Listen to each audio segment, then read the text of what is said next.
গাছ থেকে আমরা পেরে বৃষ্টির মধ্যে সব বন্ধুরা মিলে আমরা মাখা করে খেলাম। তবে তার আগে আমাকে একটু চুল কাটাতে যেতে হবে, কারণ চুলগুলো অনেক বড় বড় হয়ে গেছে। সকাল সকাল এক কাপ লিকার চায়ে চুমুক দিয়ে বেরিয়ে পড়লাম। আজকে সূর্যি মামার তেজটা একটু বেশিই ছিল।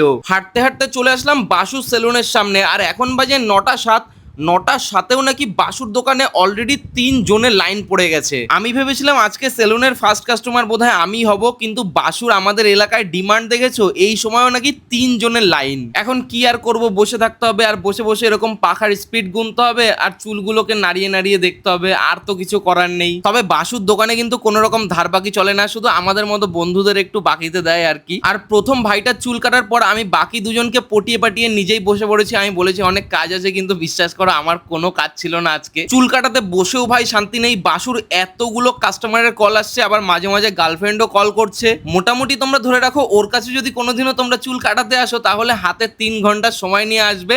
আর সকাল সকাল এসে লাইন না দিলে তাহলে কখন যে তোমার লাইন পড়বে, বিকাল 4টে কি সন্ধ্যা 6টার সময়, সেটাও তোমরা ঠিকঠাক মতো বুঝতে পারবে না। এদিকে সুদীপ ভাইও ব্যাঙ্গালোর গেছিল, ব্যাঙ্গালোর থেকে বাড়ি চলে এসছে। আর সত্যি কথা বলতে আমাদের এখানে ম্যাক্সিমাম ছেলেবেলেই কিন্তু কাজের জন্য ব্যাঙ্গালোরে যায়। আমিও একসময় ভেবেছিলাম যে কোনো কিছু না করতে পারলে ব্যাঙ্গালোরেই কাজে চলে যাব, কিন্তু ভাগ্যিস তোমাদের ভালোবাসায় আমার ইউটিউব চ্যানেল আর ফেসবুক পেজটা দাঁড়িয়ে গেছে, সেই কারণে আমার আর ব্যাঙ্গালোর যাওয়া হলো না। তবে চুল কাটানোর পর আমাকে দেখতে কেমন লাগছে অবশ্যই তোমরা কমেন্টে জানিও। বাড়ি এসে সবে স্নান টান করে রেডি হলাম, আর এর মধ্যেই বন্ধুরা ফোন করে বললো যে এই বৃষ্টির মধ্যে আমরা মাখা করব। ছুরি আর বিট লবণ আমাকে নিয়ে আসতে বলেছিল, তো আমি সেগুলো নিয়ে বেরিয়ে পড়েছি। আর আমাদের পাড়ার রাস্তা দিয়ে যেতে যেতে দেখছি বাচ্চারা মাঠে ফুটবল খেলছে, তো আমি ভাবলাম আমিও একটু ওদের সাথে খেলে নিই।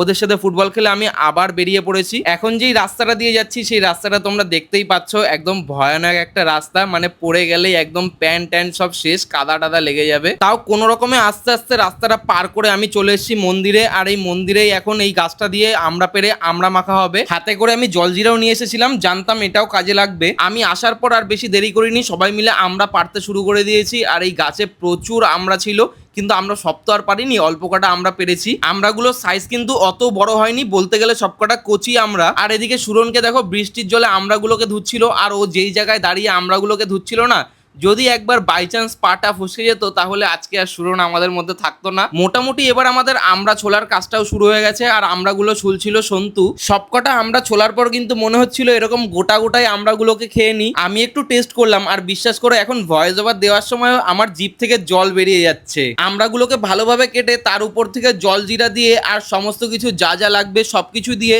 ভালো করে মাখলো। দেখতে কিন্তু বেশ দারুণ লাগছিল। আর তোমাদের কার কার ভিডিও দেখতে দেখতে জিভে জল চলে এসেছে অবশ্যই কমেন্টে একবার জানিয়ে যেও। ভালো করে মেখে টেখে এবার একটু টেস্ট করলাম, আর সত্যি দারুণ হয়েছিল এই আমড়া মাখাটা। সব বন্ধুরা মিলে খুব মজা করে এই আমড়া মাখাটা খেলাম।